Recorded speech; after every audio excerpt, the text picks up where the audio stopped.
Did you know that in Japan there was a pact between the major manufacturers where the power in cars was limited to 276 horsepower, but why was this agreement born? Imagine this scene.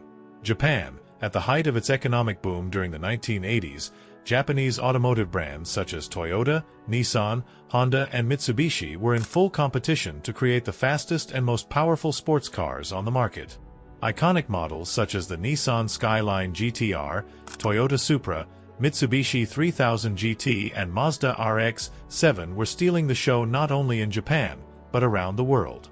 However, this battle did not go unnoticed by the authorities.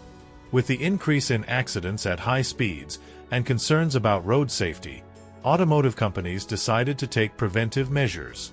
Thus, the Gentleman's Agreement was born. This pact consisted of voluntarily limiting the maximum power of sports cars to 280 horsepower and the maximum speed to 180 kilometers per hour in vehicles destined for the Japanese domestic market.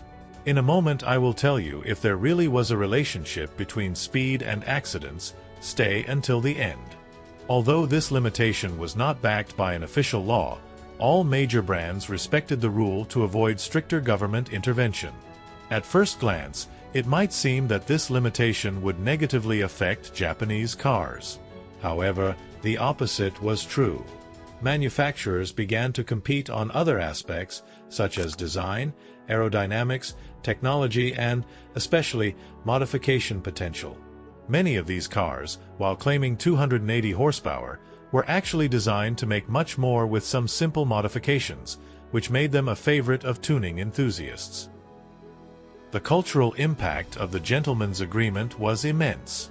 It created a generation of Japanese sports cars that were not only affordable and reliable, but also ideal platforms for customization. This further strengthened Japan's reputation as a leading manufacturer of high-performance sports cars.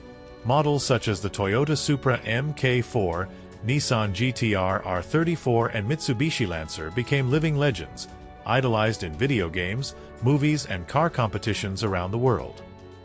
However, as the 2000s progressed, this pact began to crumble. Increasing demands from international markets, where power was a major competitive advantage, meant that Japanese manufacturers gradually began to ignore the restrictions. In fact, all manufacturers knew that, as soon as one broke the agreement on paper, all the others would soon follow. But then, which high-performance sports car came along to officially beat that figure? Well, none really. It was the Honda Legend in 2004, with its 3.5-liter V6 officially producing 296 horsepower. In 2004, the Japan Automobile Manufacturers Association announced that there were no serious studies linking the speed of this type of car to the country's road fatalities, so the brands terminated the Gentleman's Agreement.